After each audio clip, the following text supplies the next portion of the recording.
എസ്.എഫ്.ഐയുടെ ശക്തമായ പ്രതിഷേധത്തിനിടെ കേരള സർവകലാശാലയുടെ seminar governor Arif Muhammad Khan ഇന്ന് ഉദ്ഘാടനം ചെയ്തു. സംസ്കൃത സെമിനാർ ഉദ്ഘാടനത്തെത്തിയ ഗവർണർക്കെതിരെ പോലീസ് സുരക്ഷ മറികടന്ന് എസ്.എഫ്.ഐ പ്രതിഷേധമുയർത്തി. എസ്.എഫ്.ഐയുടെ പ്രതിഷേധത്തിൽ അതൃപ്തി രേഖപ്പെടുത്തിയ ഗവർണർ പോലീസിനെതിരെ കടുത്ത വിമർശനവും നടത്തി.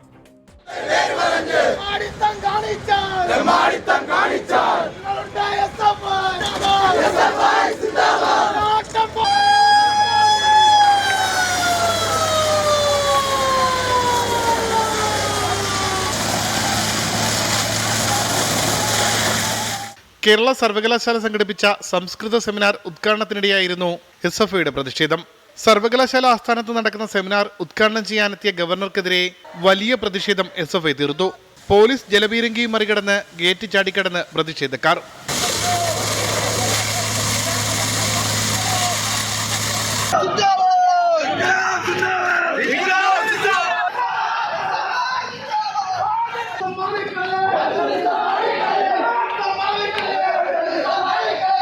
എസ്.എഫ്.ഐക്കാർ ഗവർണറുടെ പരിപാടി നടക്കുന്ന സെനറ്റ് ഹാളിന് പുറത്തെത്തി പ്രതിഷേധിച്ചു.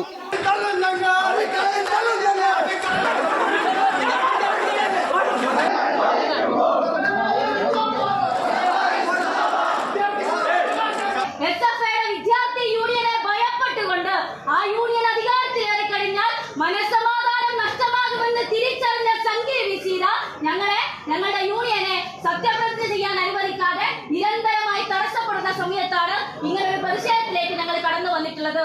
എസ്.എഫ്.ഐ പ്രതിഷേധം സംഘടിപ്പിച്ചത് എന്തിനെന്ന് കമ്മീഷണറോട് ചോദിക്കാനായിരുന്നു ഗവർണറുടെ മറുപടി. Why you are asking this question to me? Go and ask the police commissioner. How do I know? I am addressing a meeting. You are not interested. Please listen to me now. You have asked the question. ഗവർണർക്കെതിരായ പ്രതിഷേധത്തിന്റെ ഭാഗമായി ഇടതുപക്ഷത്തെ 15 syndicate അംഗങ്ങൾ ഇന്നത്തെ സർവകലാശാലയിലെ പരിപാടി ബഹിഷ്കരിച്ചിരുന്നു. 24 തിരുവനന്തപുരം.